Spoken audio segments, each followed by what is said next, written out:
सुनील, ए तुम जा। हाँ ठीक है, जाओ जाओ, छुप जाओ। अब आई मजा।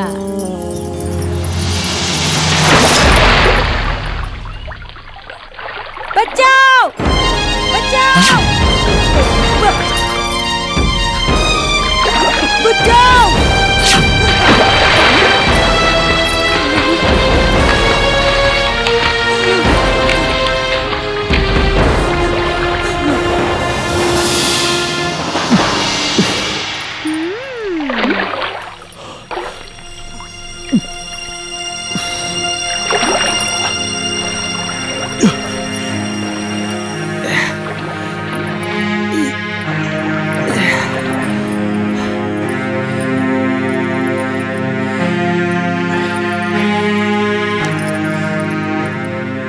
बिजली, ए बिजली, बिजली, बिजली।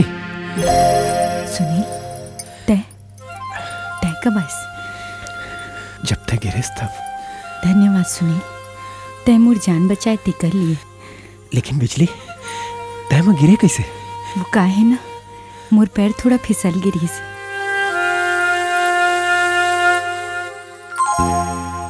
सुनील, थुकिन मोल उठा तो।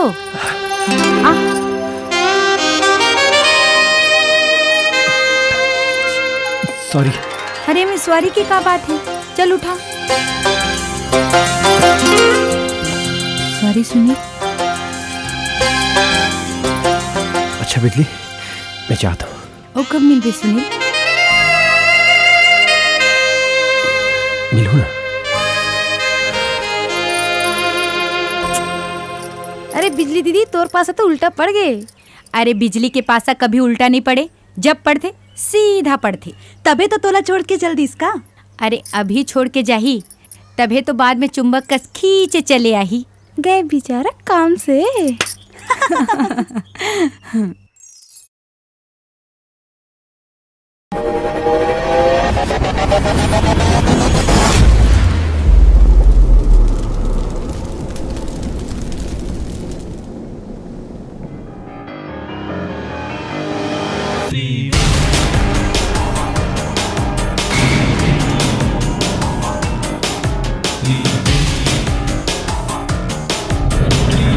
ले जा बेकारे बैहा मोला तय उधार के। आँखी माँ में राखे हवा, आँखी माँ में राखे हवा, तोला में बैठार के। अरे का छानबीन चला थे, चला देखत देखत अब्बड़ दिन हो गए।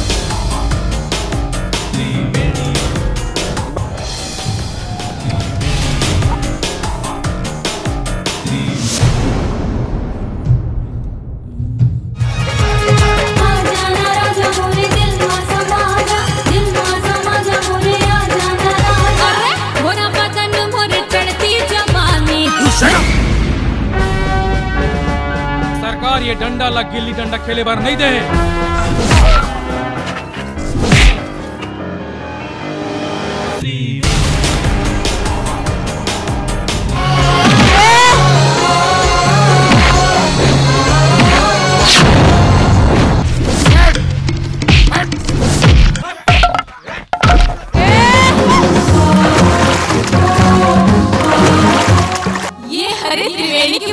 बदला त्रिवेणी के इंसाफ। जय छत्तीसगढ़, जय भारत।